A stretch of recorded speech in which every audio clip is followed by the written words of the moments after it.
우리 지난날의 뼈아픈 상처, 그러나 그 상처 속에서 오늘의 대한민국을 이루기까지 되어진 내용들을 우리가 깊이 묵상을 하면서 정말 우리 하나님의 선한 섭리와 그리고 하나님의 뜻을 새롭게 발견하고 또 마땅히 우리가 어떻게 해야 될 것인가를 오늘 읽은 본문 말씀 속에서 찾아보려고 합니다.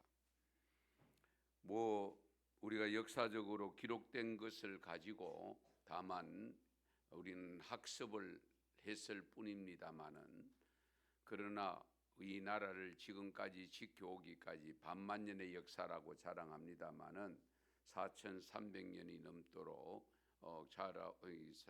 이 나라를 지탱해 온 것에 대해서는 하나님이 우리를 몰랐을 때도 하나님이 직접 주관하셨다는 것을 우리는 믿을 수밖에 없습니다.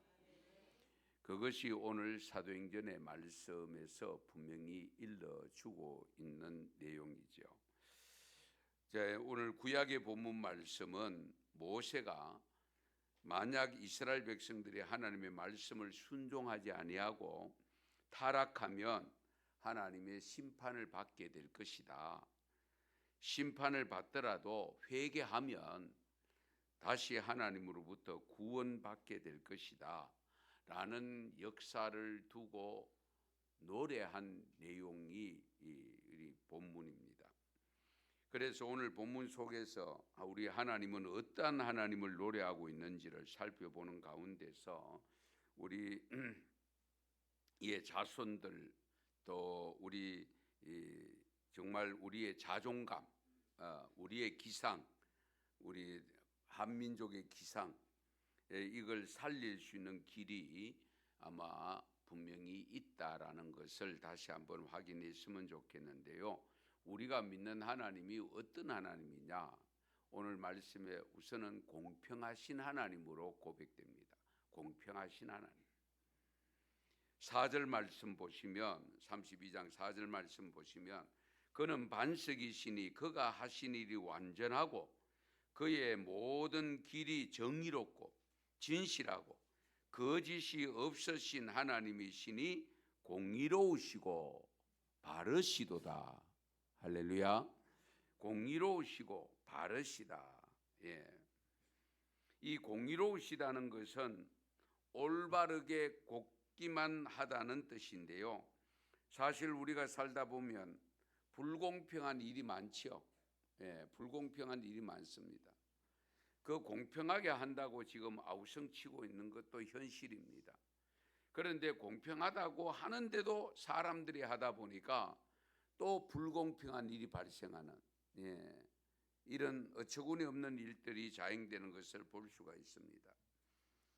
우리 사람들은 우리의 수준에 머물 수밖에 없으니까 우리 수준에 맞추다 보니까 자꾸 하나님 앞에 자칫하면 불평이 생기고 원망이 생깁니다. 예레미야 12장에 보면 예레미야 선지자가 하나님 앞에 따지는 내용이 나옵니다. 예레미야 12장 1절 2절에 보시면 여호와여 내가 주와 변론할 때, 하나님과 변론한다고 표현했습니다.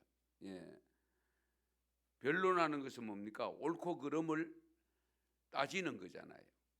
내가 주와 변론할 때 주께서 의로우시니다. 그러나 내가 주께 질문합니다.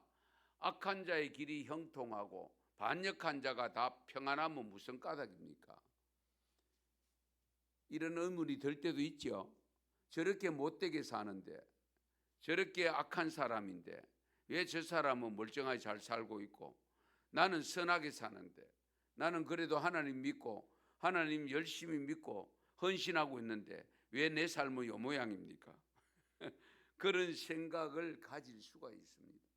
지금 예레미야 선지자가 그 내용을 따지고 있는 겁니다. 그래서 주께서 그들을 들어 심으심으로 그들이 뿌리가 박히고 장성하여 열매를 맺었고 그들의 입은 주께 가까우나 그들의 마음은 머니이다. 이것도 중요합니다.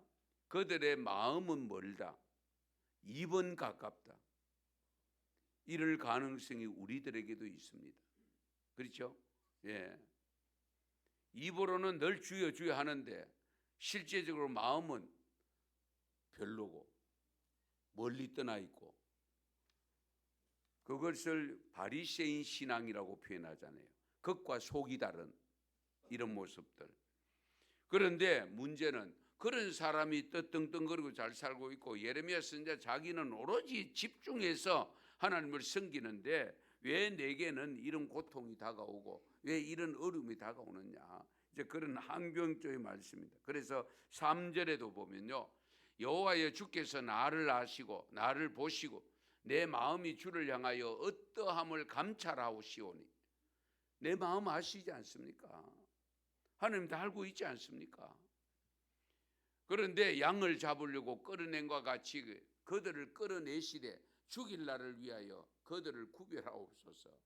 제발 좀 분별해서 좀 잘못된 사람을 좀, 우리 속된 말로 손 좀 봐주세요. 예. 그런 투로 지금 일러주고 있습니다. 예.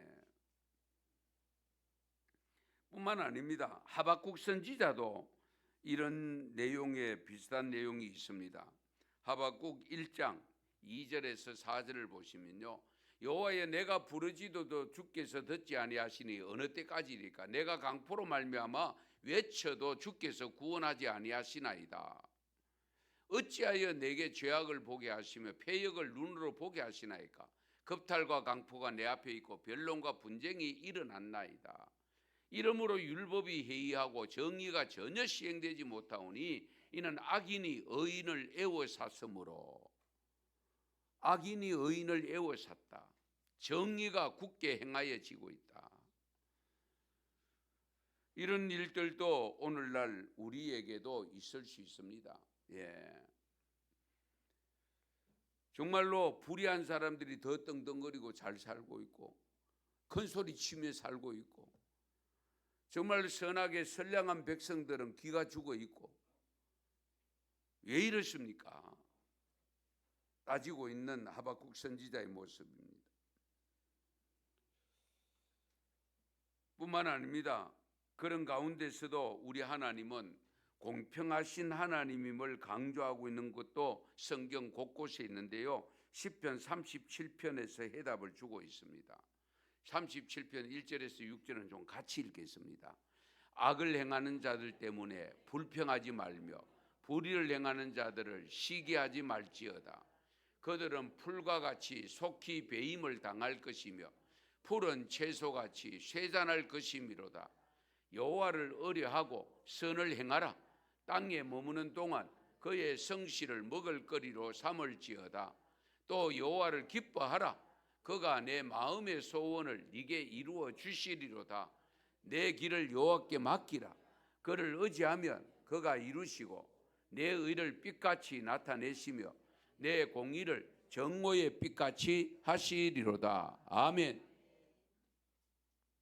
우리가 짧은 소견에서 판단을 하다 보니까 자꾸 이런 어긋난 판단, 잘못된 판단을 할 수 있는데요, 악인들은 오래가지 못한다고 분명히 일러줍니다.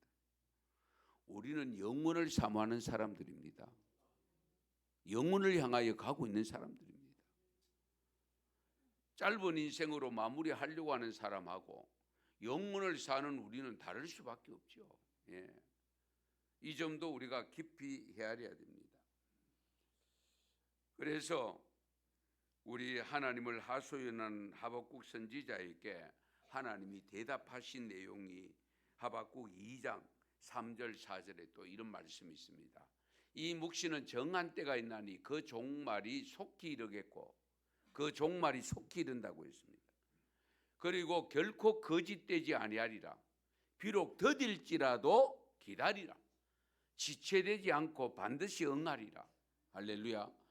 보라, 그의 마음은 교만하며 그 속에서 정직하지 못하나 의인은 그의 믿음으로 말미암아 살리라. 아멘. 그 속에 정직하지 못하나 의인은 그의 믿음으로 말미암아 살리라. 우리가 이런 점을 깊이 헤아려야 되죠. 하나님은 말씀하시기를 조금만 더 기다려라. 조금만 더 참아라. 예. 악인은 망한다. 겸손한 자가 땅을 차지한다. 크게 기뻐하고 평화를 누릴 것이라고 분명히 말씀을 하는 것이 시편 37편 10절 11절에도 일러주고 있습니다. 악인의 잘 되는 것은요, 잘 들으세요, 파멸의 길입니다. 잘 생각해 보세요. 악인이 잘 되는 것은 어떻게 해요? 더 악한 길로 가겠죠. 왜? 잘 되니까. 그건 파멸의 길입니다. 예. 의인의 수고는 생명의 삶입니다. 생명의 삶. 어쨌든 그들은 멸망의 길로 가지만 진실하게 신실하게 사는 성도들은 불쌍하고 정멸당하고 환난 속에서 감히 고개를 들지 못하고 산다 할지라도 하나님은 분명히 우리에게 일러줍니다. 살리라. 살리라. 예. 믿음의 원리가 삶의 원리고 생명의 원리잖아요. 그러므로 우리 악인들을 상관하지 말라고 했습니다. 불평하지 말라고 했습니다. 어쩌면 그들은 파멸할 인간들이기 때문에 그렇습니다. 일본이 아무리 까부려 사도요, 그들이 가는 길은 세계로부터 고립의 길입니다. 잘 사는 것 같지만 요즘 최근에 일본에 혹시 여행하신 분 계십니까? 일본이 이것밖에 안 되나? 그 생각을 가질 수밖에 없는 상황을 볼 수 있습니다. 예. 왜? 우리가 너무 앞서간 그런 삶을 살다 보니 일본 가보면 비교가 안 될 정도로 되어 있는 모습을 발견하게 됩니다. 예. 그래서 우리 성경의 역사를 보면은 여러분 인류 역사, 우리 현재 성경에 기록되지 않는 인류의 역사와 그리고 성경에 기록된 역사를 잘 관찰해 보면 하나님의 말씀은 그대로 이루어집니다. 예. 그렇게도 힘있게 장담했던 독일의 히틀러 결국 죽었잖아요. 예. 천하에 적이 없다고 생각하고서 나의 사전에 불가능은 없다고 했던 어떤 사람이죠. 나폴레옹. 그분도 마침내 작은 섬에서 죽어야 했습니다. 로마가로 통하지 않으면 길이 없다고 할 정도로 안 된다고 했던 그 시절이 있었던 그 로마도 망하고 말았습니다. 아수르, 바벨론, 블레셋, 수많은 나라들, 이스라엘 그 작은 나라를 괴롭히던 나라는 다 없어졌습니다. 그런데 하나님이 선택한 이스라엘은 아직도 여전히 존재하고 세계가 이목의 집중하는 그런 나라로 지금 가고 있습니다. 인구 해봐야 현재 이스라엘 인구는 600만이 700만밖에 안 됩니다. 대구시 인구하고 부산시 인구밖에 안 됩니다. 예. 그러나 하나님이 잡고 있으니까 지금 세계사 속에 아직도 건재하고 있습니다. 성도 여러분, 현재의 고난과 악인의 삶이 조금 나아 보인다고 해서 하나님께 불평하지 마세요. 예. 우리 하나님은 불공평하신 것이 아니고요, 공평하신 하나님입니다. 공평하신 하나님. 그걸 미리 일찍 깨달으면 좋겠지만은 반드시 여러분 공평하신 하나님을 고백할 수 있어야 됩니다. 예. 우리 기준에서 판단하니까 불공평하게 보이는 거예요. 내 기준에서 판단하니까, 인간의 육신 기준에서 판단하니까 불공평하게 보이는 거예요. 그러나 영적으로 여러분 판단하시면 공평하신 하나님임을 고백할 수밖에 없습니다. 사실은 우리가 이 세상에 살지 보면은 별의별 일들 다 겪지만은 누가복음 16장에 보면 요즘은 거지 나사로와 부자가 죽어서 한 사람은 천국 아브라함 품에 안겨 있고 한 사람은 지옥 가서 뜨거운 불에서 물 한 방울이 필요한 그런 가운데서 부자가 아브라함을 찾잖아요. 당신 품에 있는 그 나사로 그 손끝에 물 한 방울 찍어서 내 혀를 서늘하게 하소서. 내가 곧 죽게 되었습니다. 죽으면 괜찮지요. 죽지 않습니다. 고통만 있을 뿐이잖아요. 그때에 아브라함이 뭐라고 합니까? 거기에서 건너올 수도 없고 건너갈 수도 없다. 다만 너는 살았을 때에 좋은 것을 받았고 나사로는 고난을 받았으니 이것을 기억해라. 이제 그는 여기서 위로를 받고 너는 괴로움을 받느니라. 할렐루야. 이 사실들을 여러분 그냥 글로 읽으면 안 됩니다. 예. 반드시 이런 날이 온다는 거예요. 나사로는 너 때문에 고난 많이 받았다. 그러나 이제는 고난 받는 게 아니다. 예. 위로를 받는다고 했습니다. 공평하신 하나님을 찬양하시기 바랍니다. 우리 하나님은 또 우리의 아버지가 되십니다. 우리 아버지. 예.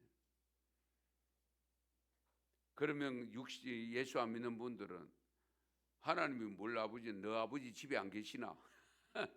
그렇게 또 항변을 합니다마는 오늘 본문 6절 말씀을 보시면 어리석고 지혜 없는 백성아 여호와께 이같이 보답하느냐? 그는 내 아버지시오. 그는 내 아버지시오. 너를 지으신 이가 아니시냐? 그가 너를 만드시고 너를 세우셨도다. 할렐루야. 하나님이 내 아버지가 아니냐? 이런 아버지가 계시는데 빽이 얼마나 든든합니까? 예? 육신의 아버지가 해줄 수 없는 것까지 다 해줄 수 있는 분이 하나님 아버지십니다. 하나님 아버지. 예. 이 점도 우리가 깊이 헤아려야 됩니다. 이 하나님이 이스라엘을 지으셨죠. 이스라엘을 만드시고 이스라엘을 세우시고 지금까지도 인도하시는데요. 비록 잘못해서 바빌론 70년 포로까지 살았습니다. 애굽에 내려가서 430년을 살았습니다. 그런데 그 작은 인원이 멸족당하지 않았습니다.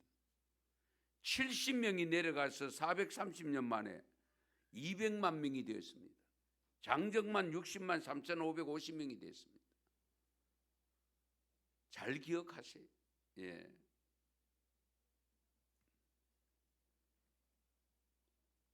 그러니까 여러분 잘 지어요. 70명이 내려가 430년 만에 200여만 명이 되었는데 5천만 명이 넘는 대한민국이 출산율 1.1명이 되면은 2305년 그러니까 한 300년도 채 안 되게 있으면은 인구 5만 명 조금 넘게 남는다고 하는 이 자료를 여러분 깊이 헤아리셔야 됩니다. 하나님은 얼마든지 그렇게 하실 수 있습니다. 예. 그래서 우리가 살아가는 삶의 자리에서 아버지 되신 하나님을 잘 대해야 되잖아요. 그렇죠? 잘 섬겨야 됩니다. 예. 아버지를 아버지로 예우하셔야 됩니다. 그 아버지를 무시하면 곤란해요. 예. 그 아버지를 무시하면은 불효자지요. 불효자. 예.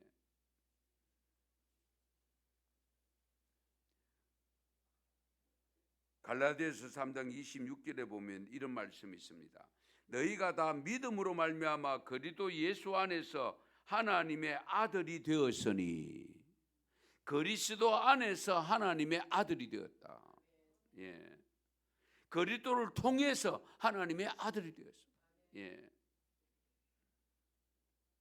그래서 하나님께서 우리의 아버지가 되신다는 의미는 우리가 몇 가지로 해석을 할 수 있는데, 첫째는 우리를 만드신 분으로 나의 주인이 되시기 때문에 아버지가 되는 거예요. 내 인생의 주인은 아버지.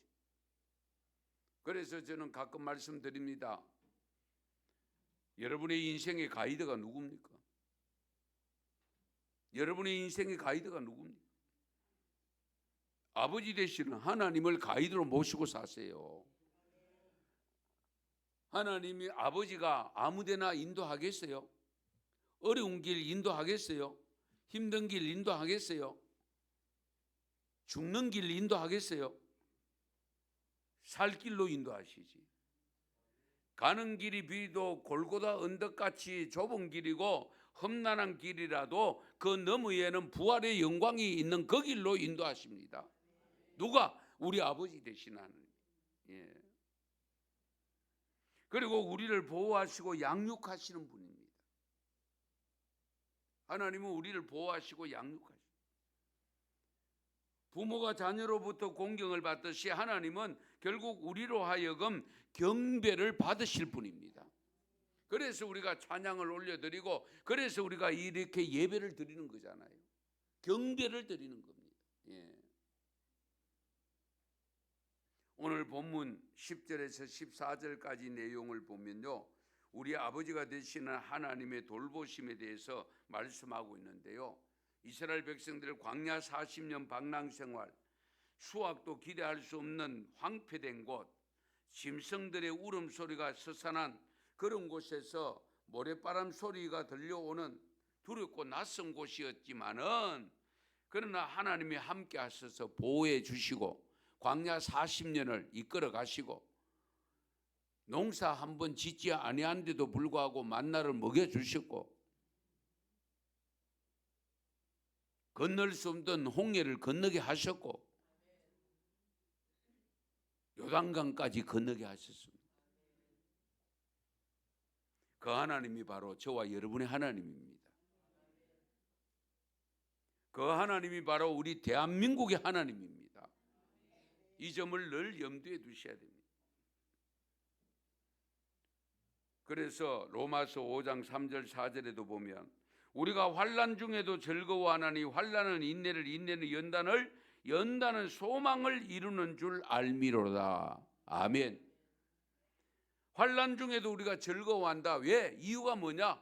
환난 중에 즐거워하는 이유가 뭐냐? 환난은 인내를, 인내는 연단을, 연단은 소망을 이루게 되기 때문이다. 소망이 뭡니까? 꿈이잖아요. 비전이잖아요. 우리의 꿈이 뭡니까? 우리의 영원한 비전이 뭡니까? 영생이잖아요. 천국입니다. 그 천국 가는 길에 환난은 있을 수 있다는 것을 직접적으로 몸소 체험하면서 보여준 것이 누굽니까? 예수님이잖아요. 십자가까지 지고 가셨잖아요. 그러나 3일 만에 부활하셨잖아요. 성천하셨습니다. 할렐루야. 우리가 그 하나님을 믿고 그 예수를 믿는 이유가 우리도 그렇게 되기 때문입니다. 예. 그래서 베드로 사도는 성도들에게 부탁하기를, 베드로전서 1장 7절 말씀인데요, 같이 읽습니다. 너희 믿음의 확실함은 불로 연단하여도 없어질 금보다 더 귀하여 예수 그리스도께서 나타나실 때에 칭찬과 영광과 존귀를 얻게 할 것이니라. 아멘. 불로 연단하여도 없어질 금보다 더 귀하여. 연단입니다. 예. 금 99%짜리 금이 그냥 나오는 게 아닙니다, 여러분. 그 섞인 돌 다 골라내야 됩니다. 철 다 골라내야 됩니다. 예. 우리 삶도 그렇다는 거예요. 금 같은 인생이 되기 위해서는 연단이 있다는 거예요. 그 연단을 통해서 나왔을 때에 칭찬과 영광과 존귀를 얻게 된다. 그래서 13절 14절 말씀에 보면 여호와께서는 그가 땅의 높은 곳을 타고 다니게 하시고 밭에 소산을 먹게 하시며 반석에서 꿀을 내시고 그리고 꿀은 반석에서 기름을 빨게 하시며 소의 엉긴 젖과 양의 젖과 어린 양의 기름과 바산에서 난 순양과 염소와 지극히 아름다운 밀을 먹이시며 또 포도즙에 붉은 술을 마시게 하셨도다. 할렐루야. 이런 내용의 말씀을 드리려고 하면 끝이 없습니다. 예. 이 민족 우리나라 역사를 배워보면 정말 우여곡절이 많고 우리나라가 외부로부터 옛날부터 침략을 받았던 것이 몇 번 정도 된다고 했죠? 잘 모르십니까? 정확한 거는 모르는데 900번이 넘습니다. 930 몇 번인가 그랬습니다. 그럼에도 불구하고 모질게 남아있는 것이 대한민국입니다. 아시겠어요? 일제 36년을 우리가 견뎌냈잖아요. 복음이 들어오게 하셨고 그 복음을 믿는 분들을 통해서 순교까지 하시면서 독립만세 운동을 하게 만들고 그로 인해서 지금 대한민국이 존재하는 겁니다.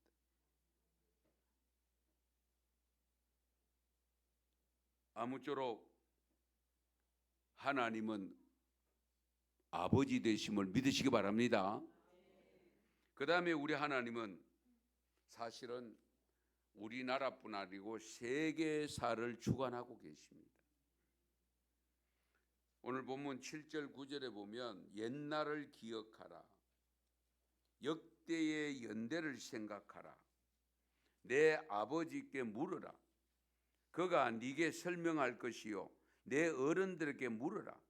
그들이 네게 말하리로다. 지극히 높으신 자가 민족들에게 기업을 주실 때에 인종을 나누실 때에 이스라엘 자손의 수요대로 백성들의 경계를 정하셨도다. 여호와의 분깃은 자기 백성이라. 야곱은 그가 택하신 기업이로다. 아멘. 사도행전 17장에 가면 26절 27절 말씀도 보면 오늘 본문에 인류를 한 혈통으로 만드셨다고 했잖아요. 한 혈통으로. 예. 그리고 거주의 경계를 정하셨다고 했습니다. 거주의 경계를 정하신 것이 하나님입니다. 아마 여러분 지금 태어나서 보시고 이럴 줄 알았으면 내가 여기에 태어나지 않을 텐데. 시골에서 태어난 분들 그런 생각 없습니까? 예. 기왕이면 서울에서 태어났으면 좋았을 텐데, 도시에서 태어났으면 좋았을 텐데. 그러나 여러분이 어디에서 태어나서 어디에서 살고 지금 언성교회 지체로서 예배 드림은 하나님의 뜻임을 믿으시기 바랍니다. 하나님의 뜻입니다. 예. 하나님이 그렇게 주관하신 거예요. 예. 이 점도 우리가 깊이 알으셔야 됩니다. 일본이 아무리 대한민국을 하려고 해도 하나님은 넘기지 아니하시고 결국은 독립시켜서 오늘의 대한민국을 있게 하시면서 전 세계인들의 이목이 집중되고 있습니다. 일본 사람들은 지금도 자기 땅이라고 우게 되는 것이 한 곳이 있습니다. 예. 독도를 자기 땅이라고. 독도하면 저는 여러분들 혹시 가서 보신 적이 있는지 몰라도 독도 의용수비대 33인 중에 대표 대장이 누구냐? 홍순철이라는 분입니다. 이분이 마지막 유언을 남길 때에 600페이지 되는 자료를 아내에게 남기면서 앞으로 일본이 이 독도를 가지고 우게 되고 할 때에 이 나라 사람들도 잘 모르니까 이 자료를 제공해라. 그러면서 자기가 손수 600페이지 되는 그 자료를 남겨서 아내에게 유언으로 남기고 가신 분입니다. 예. 그러면서 국가에서 박정희 대통령 때에 이제 유공자로 그렇게 추대를 하고 지금은 대전에 이제 뭡니까 무슨 묘지요? 현충원. 거기에 가면 이제 독도 의용수비대 묘역이 구역에 정해져가 있습니다. 사실 저희 아버님도 거기 모셔져 있습니다. 33인 중에 한 분이었기 때문에 지금 이제 생존자가 2분인가밖에 없습니다. 다 세상을 떠났습니다. 그런데 지금도 일본은 독도를 놓지 않고 있습니다. 힘만 조금 세다 싶으면은 어쨌든 가져가려고 하고 있습니다. 그 외딴 섬 그 뭐 하려고 그래 있어요? 그만큼 소용 가치가 있다는 겁니다. 그 밑에 매장되어 있는 자원을 다 파악이 안 되고 있습니다. 거기에 엄청난 자원들이 있다는 거예요. 그걸 알기 때문에 그들은 놓지 않습니다. 이런 측면에서 우리가 살아가는 삶 속에서 정말 이 한반도를 지금까지 두시고 경계를 정하셔서 우리로 하여금 이곳에서 태어나게 하시고 지금까지 살아가게 하신 그 하나님의 깊은 뜻을 깨닫고 우리도 애국하셔야 됩니다. 애국하셔야 돼요. 우리가 천국도 사랑해야 되고요. 나라도 사랑해야 됩니다. 신앙은 국경이 없지만은 그리스도인들에게는 조국이 있다는 사실입니다. 신앙에는 국경이 없습니다. 그러나 우리 그리스도인에게는 조국이 있습니다. 나라를 잃으면 어떤 일을 당하는지 아무리 우리가 신앙을 가져도 흩어진 이스라엘 백성들의 모습을 봤잖아요. 그런 엄청난 순환을 겪는 것을 보았습니다. 그러므로 성도 여러분, 우리가 일어나면 동방의 빛이 된다는 사실을 1929년에 일본을 방문 중이던 인도의 시성, 여러분 들어보셨을 텐데요. 인도의 시성인 타고르, 이 타고르 씨가 한국을 방문하지는 못했다고 합니다. 그 당시에 1929년도에 일본에 방문했을 때 시 한 수를 남기고 갔습니다. 그 시 내용 중에 이런 내용이 있습니다. 일찍이 아시아의 황금 시기에 빛나는 등촉의 하나인 조선, 여기 등촉, 등잔의 빛을 불빛을 말합니다. 등촉의 하나인 조선, 그 등촉 한번 다시 켜지는 날에 너는 동방의 밝은 빛이 되리라. 동방의 밝은 빛이 되리라. 지금 그대로 되고 있잖아요.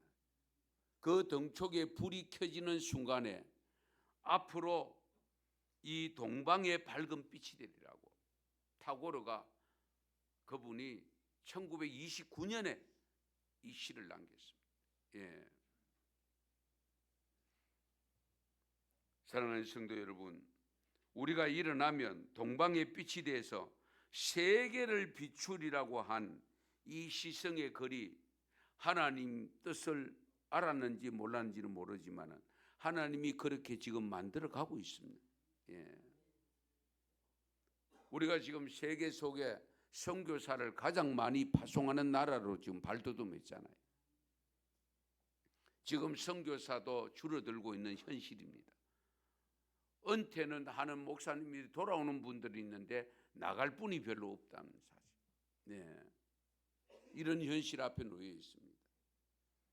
그러므로 오늘 예배를 드리는 저와 여러분은 이 조국을 위해서도 기도해야 되고 천국을 위해서도 기도하셔야 됩니다. 하나님 뜻을 이루어 가는데 쓰임받는 나라로, 제가 늘 기도 제목 요즘 드리잖아요. 없어지는 나라가 아니라 주님 오실 때까지 존재하는 나라로 가야 됩니다. 없어지는 나라가 되면 안 됩니다. 예. 오늘 3.1절 기념주의를 맞아서 정말 근대사 속에 위기에 놓여 있던 이 대한민국이 많은 우리 순교자들과 헌신자들을 통해서 세워져서 든든히 서가고 있는 대한민국, 다시 쪼그라들고 찌부러지는 그런 나라가 아니라 정말 하나님 앞에 쓰임받는 나라로 발돋움하는 데 있어서 우리 온 성도들이 믿음이 하나 되어져서 정말 천국을 사모하는 마음을 가지고 그 천국의 믿음이 바로 이 대한민국에서 얻었다는 것을 기억하셔야 됩니다. 그렇잖아요. 대한민국에 선교사들이 들어왔고 그 선교사들을 통해서 전해진 복음이 바로 오늘 내게까지 들어왔잖아요. 이 점을 놓치면 안 됩니다. 아무쪼록 그와 같은 나라가 정말로 하나님 앞에 쓰임받는 나라로 발돋움해서 정말 위태위태한 위기에서 건져냄을 받은 대한민국, 저 복음으로 남북이 통일되어져서 더 든든하게 세워져 가는 대한민국이 되는데 일조할 수 있는 저와 여러분이 될 수 있기를 축원합니다. 축복합니다. 기도드리겠습니다. 하나님,